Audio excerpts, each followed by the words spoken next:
오늘 이사야 6장은 이사야의 소명장입니다. 하나님의 부르심을 받았다. 소명과 사명의 차이는 여러분이 잘 아실 거라고 봅니다. 소명은 부르심을 받는 거고 사명은 내게 맡겨진 일이란 뜻이겠죠. 그래서 소명을 받고 하나님의 사명은 유다 백성들을 향한 심판의 선포인 것을 이미 알았어요. 그러니까 이것은 후대에 편집된 본이라고 봐야 되는 거죠. 그래서 원래는 편집상에서 선지자의 그 소명장은 1장에 보통 나오는 것이 관례예요. 그래서 하나님께서 나를 어느 나라로 어떤 목적으로 부르셨다, 그리고 어디로 보내셨다, 이런 내용이 나와야 되는데 이사야서는 그 관례를 따르지 않고 6장에 나와요. 그러니까 뭔가 급한 사실이 이 앞에 나왔다는 거예요. 그러니까 소명장보다 더 중요한 급박한 상황들이 1장부터 5장에 나왔다는 이야기죠. 그것이 이스라엘 유다 백성에 대한 하나님의 심판이 가까웠다라고 하는 거죠. 이상하게 우리가 지난번에도 제가 말씀드렸듯이 히스기야 왕 때라고 하면 그래도 남유다가 상당히 막강한 어떤 위치에 있었던 때예요. 그러니까 외형적으로 볼 때는 이 나라가 무슨 급한 위기가 있을까? 이렇게 볼만한 그런 때였는데, 평안하다 하는 그런 시대였는데 아주 급박하게 지금 이야기하고 있는 거거든요. 그래서 이 앞부분에 유다의 상황에 대해서 이야기해 놓고 이제 6장에 드디어 자신을 선지자로 부르신 그 하나님의 부르심의 장면들이 기록되어 있습니다. 그리고 이사야서에서 가장 중요한 핵심적인 단어 중에 하나인 그루터기가 나옵니다. 그루터기는 지난번에 말씀드렸듯이 이 유다 백성들을 심판하시고 남은 자들, 살아남은 자들을 통해서 하나님께서는 다시 이 유다 백성, 이스라엘 백성들을 회복시키실 것이다 라고 하는 거죠. 그루터기는 나무의 성장의 가장 중요한 부분이 그루터기예요. 그루터기를 남기면 나무가 다시 자란다고 보는 겁니다. 그래서 이 그루터기, 렘넌트 사상인데요. 이 그루터기가 그만큼 중요하다라고 하는 것을 드러내 보여주고 있어요. 6장도 그렇지만 다른 장들도 하나님께서 심판을 이야기하시지만 회복의 선언도 잊지 않으세요. 그러니까 심판의 목적이 있다기보다는 오히려 회복에 더 무게를 두는 것이 맞겠다 하는 생각을 해보는 거죠. 그리고 이제 우리가 본격적으로 선지자의 임무에 대해서 우리가 잘 드러나 있어요. 그래서 선지자로 이제 부르심을 받는데 그 부르시는 자가 하나님이십니다. 그러니까 선지자의 사명은 하나님의 입장에서 하나님의 뜻을 백성들에게 전달하는 역할이라고 말씀드렸고, 반대로 사람들의 입장에서 사람들의 어떤 죄에 대한 부분, 여러 가지 부분들을 하나님께 그 사정을 알리는 사람은 제사장이라고 제가 말씀을 드렸어요. 그래서 제사장과 선지자의 역할이 다르다. 그런데 오늘 선지자 이사야가 부르심을 받는데 보니까 하나님을 보았어요. 그런데 어떤 하나님을 보았냐면 보좌에 앉으셨고 그 옷자락은 성전에 가득하고, 그리고 스랍들이 이제 하나님을 찬양하는데 6날개가 있는데 2날개로는 얼굴을 가리고 2날개로는 발을 가리고 또 2날개로는 날고 그랬어요.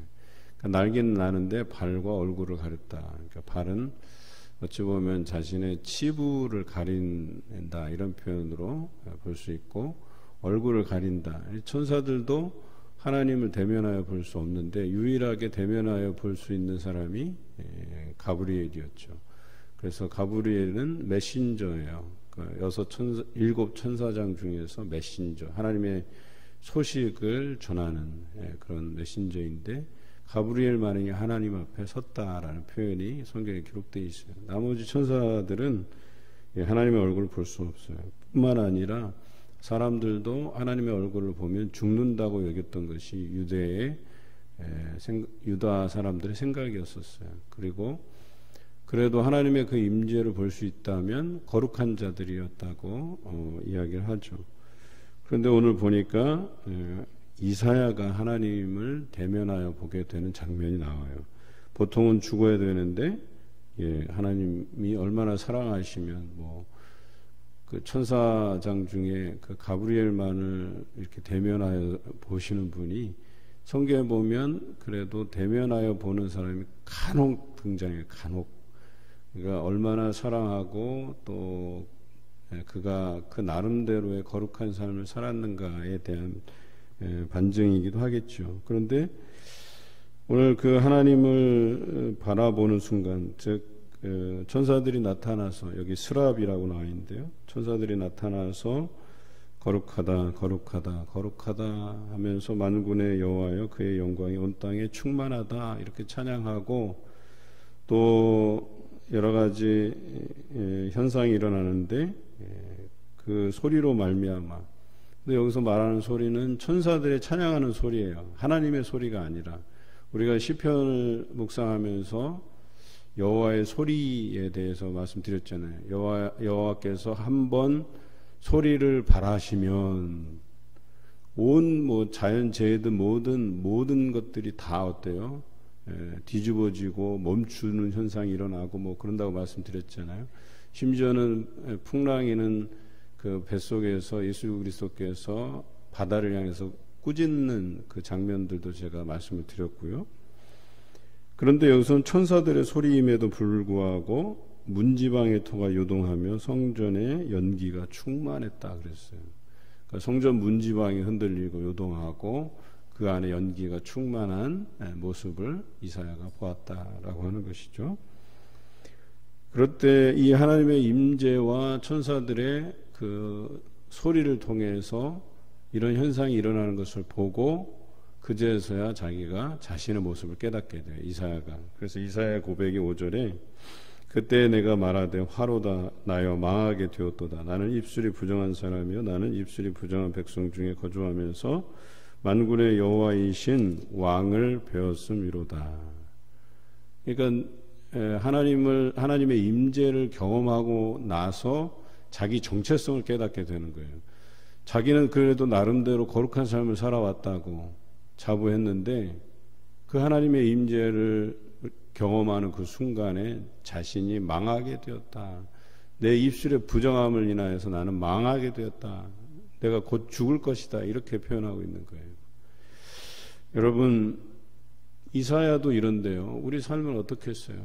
우리는 그래도 하나님 앞에 떳떳하게 그래도 열심히 살아왔다고 생각하지 않겠습니까? 그럼에도 불구하고 하나님의 임재를 제대로 경험하면은 자신의 부정함을 알아차리게 된다는 거예요. 내가 죄인임을 고백하게 된다는 거예요. 오늘 성경에 보니까 이사야도 그렇게 하나님과 자신이 그렇게 교제하면서 또 그렇게 하나님 앞에 진실되게 서기 위해서 애쓰고 수고했음에도 불구하고 하나님의 임재를 경험하는 순간에 자신의 입술의 부정함과 망하게 됨을 스스로 깨닫게 되었다라고 하는 것이죠. 그럴 때에 그 스랍 중에 하나가 부젓가락으로 제단에서 집은 그 핀 숯, 이제 불에 타는 숯을 들어서 어때요? 이사야의 입술에 대어서 그 부정하다고 한 그 입술을 이제 지진 거죠. 그러니까 지져서 뭐예요? 그 행위가 뭐예요? 마치 할례의 행위와도 같은. 그래서 자신의 어떤 피부의 한 조각을 이렇게 제하여서 하나님 앞에 거룩함을 드러내는 그런 행위처럼 그 입술을 갖다가 지져버린 거죠. 그리고 선언합니다. 내 악이 제하여졌고 내 죄가 사하여졌다라고 선언하고 있죠. 하나님의 그 소명을 앞두고 먼저 행하여지는 것이 뭐예요? 하나님의 임재를 경험하게 되고, 그리고 우리로서는 우리 자신의 죄된 모습을 또 하나님 앞에 망할 수밖에 없는 그런 우리 자신의 정체성을 알게 되고, 그리고 그 다음 단계가 뭐예요? 그 죄에 대한 고백이 이루어지고 또 죄사함이 이루어지는 그런 과정을 통해서 드디어 하나님의 소명이 이루어진다. 그 소명이 8장에 나오죠. 내가 또 주의 목소리를 들으니 주께서 이르시되 내가 누구를 보내며 누가 우리를 위하여 갈고 하시니 그때 내가 이르되 내가 여기 있나이다 나를 보내소서 하였더니. 이 문장상에서 보면 되게 자연스러워요. 그러니까 하나님께서 부르시고 이사야가 즉각적으로 대답하잖아요. 그런데 우리가 간과하고 있는 것이 소리라고 하는 거예요. 여러분, 하나님께서는 심판과 부르심에 대해서 이 소리를 바라시는데 우리는 이 소리에 대한 두려움을 잘 몰라요. 그런데 그 예레미야 선지자를 통해서 예루살렘이 멸망할 때 그 소리를 듣게 하시거든요. 그런데 우리가 성경을 읽을 때는 그 소리에 대해서 무감각해요. 들리지 않으니까. 그런데 성경을 읽을 때는 그 하나님의 목소리에 대해서 입체적으로 우리가 이렇게 거룩한 상상력을 가지고 들어야 되는 거거든요. 그러니까 얼마나 위험 있는 그 목소리인가를 우리가 알아야 된다는 거예요. 천사의 찬양하는 소리마저도 성전 문지방이 들썩거리고 거기에서 하얀 은기가 피어나는 것을 보게 되는데 여호와의 그 목소리 한번 바라시면 이 이사야가 그 목소리를 듣는 순간 두려워하지 않았었겠냐라는 생각을 해보는 거예요. 사명에 대한 두려움. 도대체 하나님께서 나를 무엇을 위해서 부르실까라고 하는 그 걱정된 마음이 분명히 있었을 거라는 거예요. 큰 두려움이 몰려왔을 거라는 거예요. 그럼에도 불구하고 그가 내가 여기 있나이다 나를 보내소서라고 고백하고 있어요. 굉장한 믿음이라는 거죠. 이것이 우리 같으면요 그 두려움 한번 딱 찾아오잖아요. 내가 이거 감당할 수 있을까? 이런 고민이 찾아들게 마련이에요. 요즘 그 항존직 피선자들이 교육을 받고 있거든요. 물론 이제 다른 교회에 비해서 저희가 좀 꼼꼼하게 교육하기는 해요. 오랜 시간들 동안 교육받는 거긴 해요. 그런데 교육을 받으면 받을수록 뭔가 부담감이 찾아오고 야 이거 내가 잘 감당할 수 있을까? 이거 숙제도 뭐 근데 이게 문제가 아니에요. 오랜 기간 숙제 이게 문제가 아니라는 거예요. 우리가 기도하면서 하나님께서 나를 항존직으로 부르셨을 때의 그 두려움, 내가 이것을 감당할 수 있을까? 라고 하는 그 고백들이 있어야 되고 나를 쳐서 하나님 앞에 복종시키는 작업들이 있어야 되고 기도하는 작업들이 있어야 된다고 얘기하는 거예요. 거기 보면 자기 일일 점검표가 있어요. 그래서 예배 드렸는지 기도했는지 이런 것들을 잘 점검해 가면서 또 과제물 확인하고 또 열심히 들어야 되고 그래서 더 중요한 것은 그 목소리를 듣는 거예요. 그 두려운 목소리를 들어야지만 우리 자기 정체성을 깨닫게 되고 나의 그 죄됨을 하나님 앞에 인정하게 되고 또 기도하게 되고 그 사명 앞에 두려운 마음으로 걸어갈 수 있다라고 얘기하는 거죠. 그런데 오늘 그 이사야가 그것을 결단하고 있어요. 그런데 이 결단 앞에 하나님께서 말씀하시는 것은 뭐냐면 네가 지금 이 소명을 사명으로 받고 이제 그것을 가지고 사명감 가지고 유다 백성들에게 가서 전하겠지만 그들이 너의 말을 듣지 않을 것이다. 이렇게 선언하고 있거든요. 이러면 갈 필요가 뭐가 있겠어요. 그냥 냅둬도 되는 거 아니에요. 그냥 둬도 그냥 하나님께서 이미 이 백성들의 귀를 닫게 하고 모든 것을 닫히게 해서 우매하게 만들어서 심판을 받을 수밖에 없게 만든 이런 상황이거든요. 그런데 왜 선지자가 필요할까? 이런 반문을 할 수 있을 것 아닙니까? 오늘 이렇게 표현하고 있어요. 이들이 혹시라도 눈으로 보고 귀로 듣고 마음으로 깨닫고 다시 돌아와 고침을 받을까 하노라. 혹시 그럴까봐 그들을 더 마음을 둔하게 하고 귀를 막아버리고 눈을 멀게 하고 그렇게 만드신 거예요. 그러니까 하나님의 심판이 준엄함을 이야기하고 있는 거거든요. 이 백성을 내가 심판하겠다 하고 하는 그런 결심이 이미 선 거예요. 그리고 이 선언에 대해서 이사야서는 그래도 하나님께서 회복하실 것이다 라고 하는 이 회복의 선언을 주시지만 여선지자 훌다를 통해서 요시야 왕 때는요 이제 더 이상 너희가 간구하고 부르짖어도 소용이 없다라고 하는 것을 선언하시거든요. 그러니까 이사야 때는 하나님의 그 심판의 준엄함에 대해서 선언했다면 요시야 왕 때는 그러니까 완전히 끝났다. 이 나라가 끝났다. 이렇게 말씀하시는 거예요. 근데 저는 이 이사야의 열심과 요시야의 열심을 한번 비교해서 보자는 거예요. 이사야는 어때요? 이 심판의 준엄함이 선언되고 말하여도 이들이 듣지 못하고 깨닫지 못하는데 그래도 내게 주신 사명이 뭐냐면 가서 전하라는 거였다는 거예요. 그래서 이 땅에 하나님의 심판의 준엄함을 선언하고 있고 또 백성들에게 돌이키라고 얘기하는 거예요.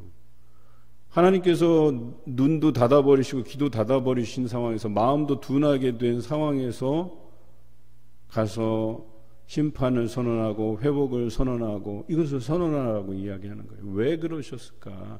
심판하실 것이면서. 만약에 하나님께서 이 상황에 대해서 심판을 선언하지 않으셨다면, 미래에 다가올 그 심판을 선언하지 않으셨다면 많은 사람들이 그냥 모른 채 다 당하는 거예요. 그리고 나서 어때요? 하나님이 짠 하고 등장해서 너희들 이러이러한 죄를 지었지? 라고 말하실 때에 사람들은 반문할 수 있어요. 왜 이것을 우리에게 말씀하시지 않았냐고. 그럴 수 있어요. 이건 뭐냐면 이 모든 심판의 예고와 심판과 회복이 하나님의 역사하심 가운데, 하나님이 주관하시는 가운데 이루어졌다는 것을 우리에게 보여주시는 거예요. 그 백성에게뿐만 아니라 그 백성의 멸망을 바라보는 다른 나라들, 이방 나라들도 하나님이 이 역사를 주관해 가시는구나 라고 하는 것을 알게 하시기 위함이다 라고 하는 거예요. 그래서 다 닫아놓고도 이사야 선지자 네가 가더라도 너의 말을 듣지 않을 것이다 라고 선언하면서도 보내시고 심판과 회복을 선언하게 하신 것이다 라고 하는 것이죠. 이 모든 것이 하나님의 주관, 즉 역사의 주관자이심을 이 나라 백성뿐만 아니라 많은 이방 나라들도 알게 하시기 위함이다 라고 하는 거예요.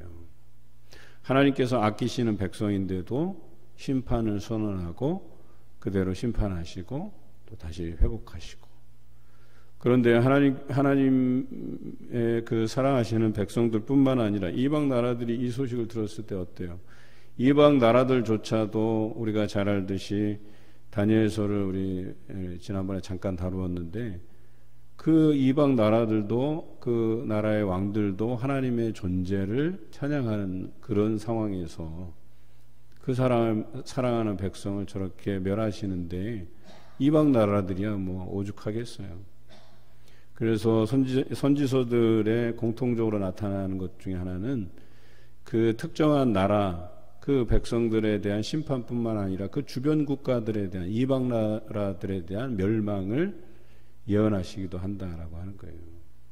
왜 그렇겠어요? 이왕이면 이 선지자를 통해서 딱 거기만 해당하는 백성들 그 나라만 심판을 예고해야 되는데 그 주변 이방 국가들은 또 무슨 잘못이 있어서 그 나라들도 포함해서 심판을 선언하고 그렇겠냐 말이에요. 이게 뭐예요? 하나님이 역사의 주관자이시다라고 하는 것을 알게 하시기 위함이에요.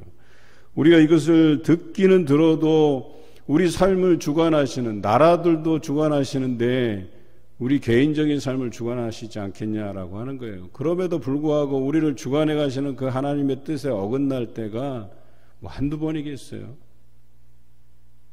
그런데요, 하나님의 그 인내가 여러분 오래 참으시는 분이시다라고 하는 것을 성경에서 누누이 얘기하기는 하지만 오늘 이 유다 백성들에 대한 하나님의 태도는 그렇지 않아요.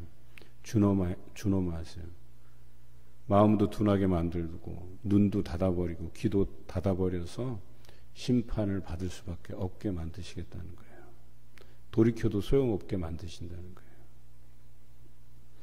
우리 삶에도 이런 선언이 이루어지기 전에 우리가 알아서 하나님 앞에 우리의 정체성에 대해서 고민해 봐야 돼요. 나는 내 입술이 부정하다, 내가 망하게 되었도다. 그러므로 인해서 하나님께서 내가 회개했을 때 그 회개에 대한 행위, 그 죄의 사함에 대한 행위로서 그 핀 숯을 우리 입술에 댄, 이사의 입술에 댄 것처럼 우리도 이와 같은 어떤 과정들이 필요해요. 하나님께 귀히 쓰임 받기 위해서는 내 자신이 부정함에 대한 부분들을 인정할 수밖에 없다라고 하는 거예요. 그래서 언제든지 우리가 이 안에 악한 본성 때문에 어디로 튈지 모르는 우리 자신들의 모습들에 대해서 날마다 쳐서 복종시키지 않으면 어렵다라고 얘기하는 거예요. 베드로가 한순간에 믿음을 보였다가 한순간에 뭐예요? 사단아 내 뒤로 물러가라 선언을 받으셨던 것처럼 여러분 우리도 마찬가지예요. 어느 때까지 우리가 온전히 순종한다는 거 쉽지 않은 거예요. 어느 때는 믿음 있게 보여도 어느 때는 또 내가 하나님의 사역에 방해가 될 때가 있는 거예요. 이런 부분에 대해서 우리가 우리 자신들을 잘 그 내면들을 살펴야 된다는 거죠. 내가 마음이 둔한 것은 아닌지, 내 입술이 부정한 것은 아닌지, 내가 내 귀로서 잘못된 소식들만 듣고 있지는 않은지, 그게 닫아버리는 행위예요. 그래서 제가 렉시오 디비나를 연구하면서 한 2년 동안 이제 실습도 하고 논문도 쓰는데 기독교 영성으로서의 침묵의 가치라는 건데요. 때로는 말 안 하는 것이 하나님의 법도를 지키는 방법일 수 있다는 거예요. 하나님 앞에 침묵 중에 하나님의 음성 듣기를 우리가 노력하는 것도 기독교 영성에 있어서 굉장히 중요하다는 거예요.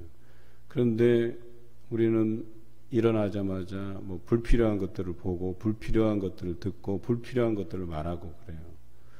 예를 들어서 아침에 일어나서 부모로서 자녀들에게 잔소리부터 시작하잖아요. 뭐 일어나라 학교 가라부터 시작해갖고 얼마나 잔소리가 많은지 몰라요. 여러분 잔소리가 부모로서 그 잔소리가 다 자녀들에게 유익이 되는 게 아니에요. 때로는 침묵하고 때로는 이해해 줄 필요가 있는 거예요. 우리 오늘 하루 이 새벽을 시작하면서 하루를 시작하면서 보지 말아야 될 것들, 듣지 말아야 될 것들, 말하지 말아야 될 것들에 대해서 절제할 수 있어야 돼요. 딱 그래서 하나님께서 내게 오늘 무엇이라 말씀하시는지, 내게 무엇을 보여주시는지, 무엇을 들려주시는지, 무엇을 말하게 하는지를 정확하게 우리가 캐치될 필요가 있어요. 그게 기독교 영성이에요. 그렇지 않고 내 기분 내키는 대로 얘기하고 또 내 기분 좋은 것들만 보고 나를 즐겁게 하는 소리만 듣는다? 그것으로 인생을 다 사는 게 아니에요. 오늘 이사야는 꼼짝없이 그냥 하나님 앞에 딱 붙들렸어요. 그분을 배웠고 천사들의 소리를 통해서 완전히 그 두려움 안에서 떨고 하나님께서 부르실 때에 내가 여기 있나이다 나를 보내소서라고 말할 수밖에 없는 그런 상황이에요. 그런데 우리는 이 본문을 이사야가 뭐 대단한 어떤 결심을 가지고 어떤 자신감에 충만해서 나를 보내소서 하고 막 이런 식으로만 말씀을 묵상해 왔지, 이 두려운 상황 속에서 내가 어찌할 줄도 모르고 이제 나는 꼼짝없이 하나님의 사명을 받들 수밖에 없는 이 그런 상황 속에서 그가 내몰려 있다는 사실을 간과하고 있단 말이에요. 그런 상황에서 한 가지 더, 네가 말하여도 저들은 듣지 못할 것이다. 그리고 이 땅이 황폐해질 때까지 저들은 듣지도 못하고 보지도 못하고 마음이 둔하여서 깨닫지도 못하게 될 것이다 선언하고 있는 거예요. 그렇지만 그들 중에서도 그루터기는 남겨두시겠다고 한 거예요. 그런 상황에서도 그 하나님의 준엄한 심판 안에서도 보는 자가 있고 듣는 자가 있고 마음이 둔하여지지 않아서 이제 우리에게 이런 심판이 다가오고 있구나라고 하는 것을 깨닫는 자가 있다라고 말씀하신 거예요.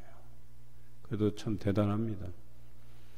하나님께서 어느 도시를 멸망하실 때에도 그래도 그 가운데에서 의로운 자들을 이렇게 남겨두시는 거예요. 왜? 회복을 위해서. 다시 그들로 하여금 새로운 믿음의 삶, 하나님을 중심으로 해서 살아가는 삶을 살게 하시기 위해서 남겨두시는 거예요. 여러분은 이 땅의 그루터기입니다. 거룩한 씨라고 말씀드릴 수 있죠. 최후의 보루예요. 우리 봉산교회의 최후의 보루예요. 여러분들이 그 믿음을 지키고 신앙을 지키고 다시금 우리 교회가 회복되고 성장하고 부흥하는 데 있어서 여러분들을 사용하실 거룩한 씨, 그루터기로 남겨두신 바 되었다라고 하는 것을 명심하시고 오늘을 살아가시는 여러분 되시기를 주님의 이름으로 기원합니다.